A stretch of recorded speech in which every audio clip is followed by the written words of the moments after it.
On April 1st of last year, I hopped into a voice call with some fellow creators to watch the annual Adult Swim April Fool's special broadcast. During 2023's prank, the network showcased a sneak preview at a then upcoming brand new adult animated series titled Royal Crackers. Created by Jason Ruiz, Royal Crackers revolves around the Hornsby family who run a once thriving cracker business. But due to their CEO, Theodore Hornsby Sr. getting older, his sons Steve, with a B as in biscuit, and Theodore Jr., former vocalist of once successful nu metal band Taint, try to keep the company elevated alongside their board members Al, Rachel, and the company's lawyer Darby, while also dealing with their own personal issues. When they're not working, Steve and Theo live in their father's mansion alongside Steve's wife Deb and their son Matt, who tends to be the punching bag of the cast. Now, when I first viewed Royal Crackers last year, I wasn't super impressed. In fact, I thought it looked really ugly. I truly wasn't a huge fan of the art style of the series. The introduction was also pretty tame, minus a couple of scenes, but ultimately I just expected the rest of the series to be not up to par with the rest of Adult Swim's block. So because I wasn't super satisfied with the April Fool's preview, I chose to ignore the show's existence for the past year. Until recently, when word got around that the show's second season was going to air, I became very curious. Surely the series wasn't that good, right? Not good enough to warrant a second season, right? Right? Then again, Velma got a second season and, well, God, we all know how that pile of crap turned out. Spoiler alert, season 2. It didn't get any better. It's still awful. But you know what? I said, fuck it, we ball. I decided to stop judging the book by its cover and give the series a proper chance. Maybe Royal Crackers was a hidden gem. Maybe I could look past the art style, especially if the plot of the series was good. So I got right to work and began watching the series. I checked out the first couple of episodes and, well, my first impression after watching maybe 2 episodes was that it was okay. I didn't believe that Royal Crackers was anything spectacular, but it wasn't as bad as I initially thought. There really were a few entertaining moments, like in the first episode when Steve eats a cracker that tastes like licorice and begins bleeding and crying. I also enjoyed Theodore Hornsby Sr. falling down a flight of stairs for what felt like an eternity. Speaking of eternity, each episode appeared to have this like running gag where a character will make an awkward joke that lasts way longer than it should. Like one example of this style of joke besides Hornsby Sr. falling downstairs is in episode 3, Factory 37, when Steve flicks the light switch on and off in the factory for like 10 seconds. That style of humor is pretty funny, but there were a couple of instances where I was like, okay, it's been over 10 seconds. How long is this going to last? So I'm basically stating that Royal Crackers is mediocre. At least that's what it sounds like after all, right? Well, this is the part of the video where I apologize to everyone who worked on the series as well as Adult Swim and fellow Royal Crackers fans. I was wrong. Jason Ruiz, if you're watching this, I doubt you are, but if you are, I am so sorry. I get it. I understand your vision now. Royal Crackers is a damn good show. It's not like peak adult animation by any means, and there are a couple of episodes that kind of fall flat for me, but for the most part, it's hilarious, entertaining, and somewhat relatable. The more episodes I watched, the faster my complaints melted away like ice. I ended up finishing season 1 in one night, and at the time of me finally recording the audio for this video, season 2 just wrapped up. And I'm only behind by a few episodes, so I'm gonna have to catch up when I get some free time. So what exactly made me change my mind about Royal Crackers? What makes it a good series to me? Well, my enjoyment for Royal Crackers comes down to taste, texture, and, characters, plot, and pure insanity. I think I speak for a lot of us when I say that shows aren't as entertaining unless they feature characters that we can somewhat attach and relate ourselves to. Characters that are more than two-dimensional,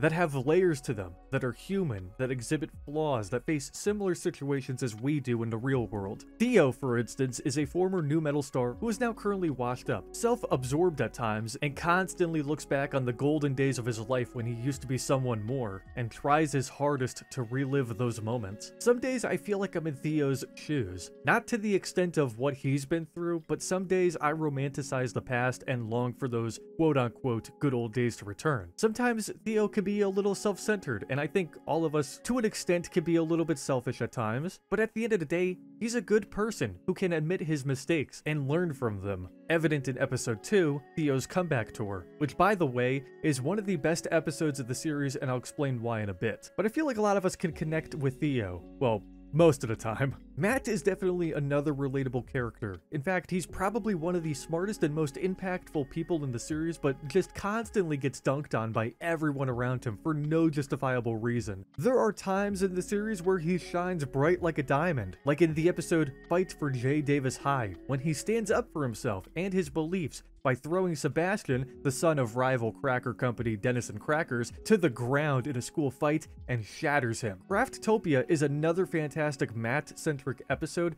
that displays him as a very creative, smart, and motivated person who can sometimes succumb to peer pressure, but ultimately learns to make things right. I also just learned that the person who voices Matt is the same person who voices Naruto in the English dub, which is kind of funny but really cool as well. These characters aren't unrelatable hollow shells. They feel like real people for the most part. Sometimes these characters can display some pretty wild and over-the-top traits that I don't think many of us could connect with on a personal level, but I think that just adds to the humor and insanity of the series. The next piece of the Royal Crackers puzzle that I want to focus on is the story. On the surface level, it's just a dysfunctional family running a dying cracker business, but below the surface is a pretty interesting story. I very much enjoy the world building of Royal Crackers and learning about how these characters managed to find their current positions in the story. Like Theodore Hornsby Sr., for example. He first appears as just a lifeless, innocent corpse in a wheelchair, but over time we learn about his backstory, how Steve and Theo came to be, how he built his empire, and ultimately how he's just a giant asshole. Like when he couldn't be bothered with the boring task of naming Steve, how his AI construct pressured and bribed his grandson Matt into destroying his kingdom in the video game Craftopia, and how he wanted to take control of Matt's body by placing a microchip inside of his head, among many other examples. What follows after is Steve, Deb, Theo, the board, and Darby attempting to keep things afloat while also finding themselves in very strange predicaments. I think the series does a good job at developing the backgrounds of these characters and filling in the gaps of the story, and I honestly hope moving forward that we see more episodes that put a focus on the Hornsby family's past. Like maybe an episode that focuses on the rise and fall of Taint, how Deb and Steve met, the early childhood years of Steve and Theo, and maybe more episodes that focus on Matt, or even characters that we don't see a lot of, like Rachel. Edit. Apparently there's an episode in season 2 that focuses on Rachel. I haven't seen it yet, but I'm gonna check it out as soon as I'm done. The show is also just pure, unhinged chaos, which I adore. As I said previously, my biggest fear besides the art style was that the series was going to be super tame compared to a lot of shows already on the network. But no, in fact, it's far from tame. It's downright insane at times. God, where do I even begin? There's the sunburned sex scene from the episode Steve. There's also the corn scat battle from the same episode too, which by the way, as a fan of metal music, I just really love the random references thrown into the series, like the corn scatting, which isn't that kind of scat, by the way. Get your mind out of the gutters. If you're curious what this scatting is, just look up Twist by Korn, you'll get it. There's also Theo listing off popular metal bands in episode 1, how the Taint logo looks somewhat similar to the style of Metallica's logo, and I don't know if Theo's character is roughly based on Fred Durst or not, but the fact that Taint and Limp Bizkit are both new metal bands that were very popular 20 years ago, and I mean the other fact that Fred Durst and Theo wear a similar looking red backwards hat, leads me to believe that maybe Fred was an inspo. Anyways, there's also the scene from the episode CrackerCon where Theo tries to leave his former associate Hazelnut's property after she rejects him, but struggles to open the fence gate, so he attempts to crawl underneath it, but ends up getting stuck.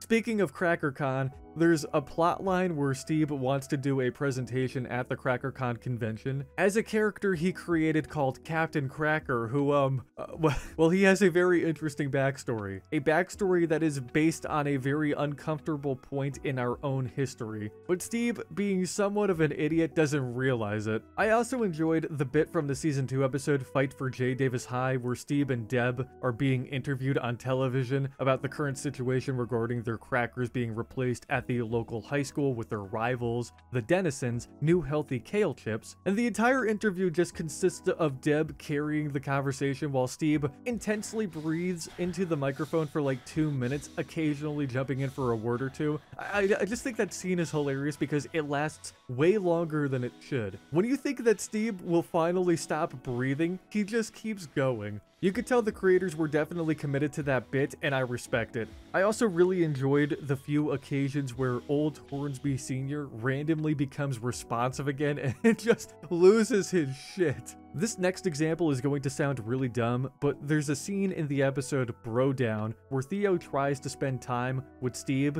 since Darby's busy with his love life, and all you could hear in the background when there isn't any dialogue is a fire alarm beep. Turns out a lot of people underestimate your big bro. Now, I don't know if the fire alarm was added intentionally or if Jason Ruiz and Andrew Santino, the voices of Steve and Theo, were recording in a studio or a room with a noisy fire alarm, but either way, it was really funny. It kind of added to the awkwardness of the scene. There's also this one line that Deb makes in the episode Casa de Darby. In this episode, Steve secures a deal to feature a box of Royal Crackers on a Latin American sitcom titled Casa de Papa, which is filming in Burbank. Deb, reminiscing about how she wanted her and Steve to go there for vacation, offers up the idea to rent a car to bring the whole family, including Hornsby Sr., and the idea ends with Deb asking the following question to Steve. Don't you think he'd want to see his son become the new Harvey Weinstein? Now, if you don't know who Harvey is, he's a former film producer who was convicted of committing some horrible, disgusting acts towards many women in the film industry. I don't believe what Harvey did was funny, and in fact, I think he's an awful human being, and I'm glad that he's locked up. But that being said, that line was completely out of left field. The worst part is that nobody in that conference room went after Deb for making that comment, which is even more hilarious. Almost as if they're just all oblivious to what Harvey did. Thankfully, Steve isn't a disgusting person like Harvey. He's made plenty of mistakes and constantly gives his son crap, but deep down, he's alright. Better than his father, at least. You know what? I think the entire Casa de Darby episode is probably my favorite of the series so far. Great storytelling and even greater jokes. If I had to recommend an episode to anyone who isn't 100% sure about Royal Crackers, I would say that Casa de Darby is a solid place to start. There are just so many hilarious moments from that particular episode. While Steve, Deb, and Theo are on the film lot watching Casa de Papa, Darby, Hornsby Sr., and Matt are trapped in basically a Home Alone parody where some robbers break into their house and try to steal Theo's special cup or chalice. These robbers go by the Earl Grey Bandits. Why? Well, Earl Grey is a type of tea. Okay, yes, Jonathan, but what does that have to do with anything? Well, do you remember the old days of Halo and Call of Duty where players would teabag dead bodies as a form of taunt? Well, anyways, Darby, much like Kevin McAllister, devises a plan to booby-trap the mansion as a way to stop the bandits, but every single trap fails.